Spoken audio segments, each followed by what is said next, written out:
Hello दोस्तों, मैं हूं आकाश। आज की कहानी। एक नर्स ने कहा कि उसके पास एक सीडी है, एक ऐसी सीडी जिसमें एक कैबिनेट मंत्री और एक विधायक की नंगी करतूत कैद है, और अगर यह सीडी आम हो गई तो 3 दिन के अंदर राज्य की सरकार गिर जाएगी। पर इससे पहले कि यह सीडी आम होती, खुद नर्स ही गायब हो गई। यह कहानी है भंवरी देवी की, जिसने राजस्थान के सियासी गलियारों में भूचाल ला दिया था। भंवरी देवी का ताल्लुक राजस्थान की नट बिरादरी से था। वह जोधपुर के नजदीक पैनन कस्बे के एक सरकारी अस्पताल में बतौर नर्स काम करती थी। उसकी शादी भी हो चुकी थी, पर मॉडलिंग और राजस्थानी एल्बम को सीढ़ी बनाकर वह राजस्थानी फिल्मों की हीरोइन बनने का सपना पाले बैठी थी। लिहाजा अपने इस ख्वाब को पूरा करने के लिए वह कुछ भी कर सकती थी। गांव के अस्पताल में ले देकर एक ही वही नर्स थी, और वो भी ड्यूटी से गायब रहती थी। लिहाजा गांव वालों की शिकायत पर भंवरी देवी को नौकरी से सस्पेंड कर दिया गया था। भंवरी देवी ने ऐलान किया था कि उसके पास एक सीडी है, जिसके बाहर आ जाने पर राजस्थान की सरकार 3 दिन में गिर जाएगी। आखिर क्या था उस सीडी में कि देश की एक राज्य सरकार को गिराने की धमकी दी जा रही थी? ऐसा क्या था उस सीक्रेट सीडी में कि नेताओं के हाथ पांव फूलने लगे थे? और ऐसा भी क्या था कि जिसके पास सीडी थी वही गायब हो गई? भंवरी देवी की नौकरी जा चुकी थी, लेकिन उसकी खूबसूरती के चर्चे जोधपुर से जयपुर तक होने लगे थे। वह नौकरी बचाने के लिए इलाके के विधायक मलखान सिंह के पास गई। मलखान सिंह उसे जल संसाधन मंत्री महिपाल मदेरणा के पास ले गए। फिर दोनों ने कलेक्टर से भंवरी देवी की सिफारिश की। सिफारिश रंग लाई और भंवरी देवी का निलंबन न सिर्फ रद्द हुआ, बल्कि उसे नई पोस्टिंग अपने घर के और नजदीक जालीवाड़ा के सरकारी अस्पताल में मिल गई। भंवरी देवी मलखान सिंह और महिपाल की नजरों में चढ़ चुकी थी। वक्त के साथ साथ वह इन दोनों की करीबी हो गई। दोनों नेताओं से मिलने के बाद भंवरी को सत्ता की ताकत का एहसास हो चुका था। मलखान और मदेरणा की वजह से उसकी मुलाकात धीरे धीरे बाकी नेताओं से भी हो गई, और फिर देखते ही देखते 7-8 हजार की मामूली तनख्वाह पाने वाली भंवरी देवी की जिंदगी पूरी तरह बदल गई। उसने नया घर बनाया, नई कार खरीदी, बेटे बेटी का दाखिला नामी स्कूलों में कराया। यह सुनने में चाहे कितना ही अजीब क्यों न लगे, लेकिन इनमें हमेशा से गहरा रिश्ता है, और हकीकत भी यही है। सत्ता के नशे में चूर नेताओं के दामन पर जब जब दाग लगता है, हर बार किसी ऐसे ही रिश्ते की हकीकत एक नई कहानी के साथ सामने आ जाती है। नर्स भंवरी देवी और उसकी सीडी की कहानी भी कुछ ऐसी ही थी। नेताओं की सोहबत में आते ही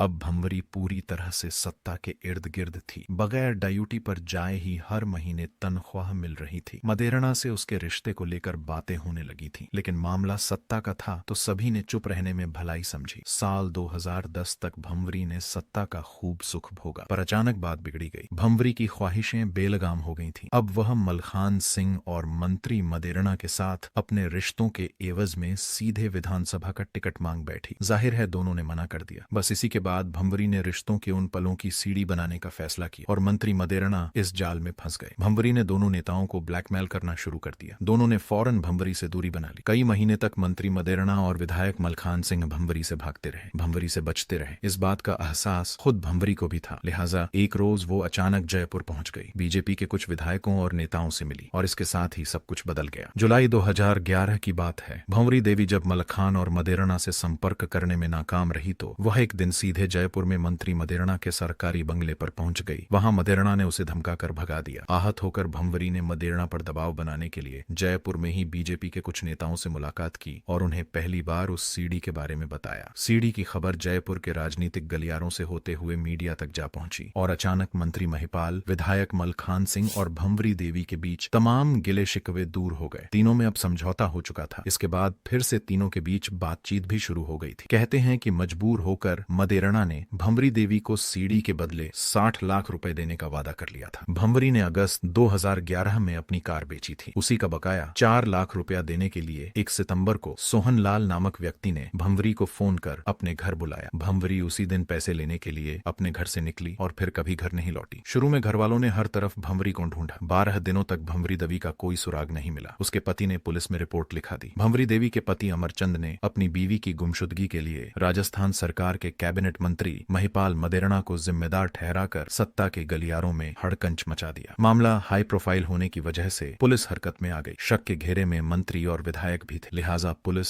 हर कदम फूंक फूंक कर रख रही थी। पुलिस को जांच में पता चला कि 1 सितंबर को भंवरी आखिरी बार जोधपुर में देखी गई थी। इसके बाद उसके मोबाइल फोन का रिकॉर्ड सीकर में उसकी मौजूदगी दिखा रहा था, लेकिन उसका कोई सुराग नहीं मिला। मामला बढ़ता देख राज्य सरकार ने दबाव में आकर इस मामले की जांच राजस्थान पुलिस से लेकर सीबीआई को सौंप दी। सीबीआई के सामने सबसे अहम सवाल था कि आखिर भंवरी को सीडी के भंवर में किसने फंसा रखा था, उस सीडी में क्या था, और उस सीडी को लेकर भंवरी ने ऐसा क्यों कहा था कि अगर सीडी चल पड़ी तो 3 दिन में राजस्थान की सरकार गिर जाएगी। सीडी के सच को समझने के लिए भंवरी को जानना जरूरी था। एक मामूली नर्स भंवरी की असल जिंदगी में क्या हैसियत और रुतबा था, उसे परखना जरूरी था। और उसे परखते परखते आखिरकार सीबीआई मंजिल तक पहुंच ही गई। गुमशुदगी के ठीक 126 दिन पता चला कि नर्स भंवरी देवी मर चुकी है। दरअसल भंवरी से कार खरीदने वाला सोहन लाल बिश्नोई विधायक मलखान सिंह का भांजा था। उसी ने भंवरी देवी को फोन कर बताया था कि सीडी के बदले 60 लाख रुपए लेने उसे बिलाड़ा जाना पड़ेगा, लेकिन रुपए उसे तभी मिलेंगे जब राजू भाई सीडी की असलियत परख लेंगे। 1 सितंबर को ही भंवरी बस से बिलाड़ा गई। वहां एक बुलेरो जीप में राजू और उसका एक साथी भंवरी का इंतजार कर रहे थे। ये राजू कोई और नहीं बल्कि राजस्थान का खूंखार अपराधी शहाबुद्दीन था, जो राजू बनकर सीडी का सौदा करने आया था। भंवरी अब सोहनलाल और शहाबुद्दीन के बुने जाल में फंस चुकी थी। राजू ने गाड़ी के सीडी प्लेयर में 52 मिनट की पूरी फिल्म देखी। इस दौरान जीप लगातार सड़क पर फर्राटे भरती रही। जीप के पीछे सोहनलाल एक स्विफ्ट कार में चल रहा था ताकि भंवरी को किसी भी तरह का शक न हो। शाम होते ही भंवरी ने शहाबुद्दीन से पैसे मांगे, लेकिन राजू के आनाकानी करने पर भंवरी को शक हो गया। उसने शोर मचाना शुरू कर दिया। यह देखकर सोहनलाल भी बुलेरो के अंदर आ गया और इन तीनों ने भंवरी को जीप की सीट के नीचे लेटा दिया और जूतों से रौंद कर भंवरी को मौत के घाट उतार दिया गया। इस साजिश के बीच की कड़ी था सहीरा। वह मलखान सिंह और महिपाल मदेरणा का खास गुर्गा था, जो जोधपुर के ज्याति नगर इलाके से कत्ल के इस प्लान को मॉनिटर कर रहा था। भंवरी के कत्ल के बाद उसने सोहनलाल को हुक्म दिया कि भंवरी की लाश जलौड़ा के अपराधी बिश्नाराम को सौंप दे। लिहाजा सोहनलाल ने पिपाड़ इलाके में लाश बिश्नाराम बिश्नोई के हवाले कर दी। अब बारी थी भंवरी की लाश को ठिकाने लगाने की। लिहाजा बिश्नाराम लाश को जलौड़ के जंगल में लुहावट नहरी पुलिया पर ले गया और वहीं लाश को जला दिया। सीबीआई ने बाद में जो खुलासा किया उसके मुताबिक भंवरी के कत्ल की पहली कड़ी विधायक मलखान सिंह और दूसरी कड़ी पूर्व कैबिनेट मंत्री महिपाल मदेरणा था। भंवरी सीडी के जरिए मंत्री मदेरणा को ब्लैकमेल कर रही थी। उस सीडी में मंत्री आपत्तिजनक हालत में भंवरी देवी के साथ था। इस मर्डर केस से जुड़े सभी लोग मलखान और मदेरणा के लोग थे। बाद में महिपाल मदेरणा को न सिर्फ मंत्री पद से इस्तीफा देना पड़ा बल्कि जेल भी जाना पड़ा। वही हाल मलखान सिंह का भी हुआ।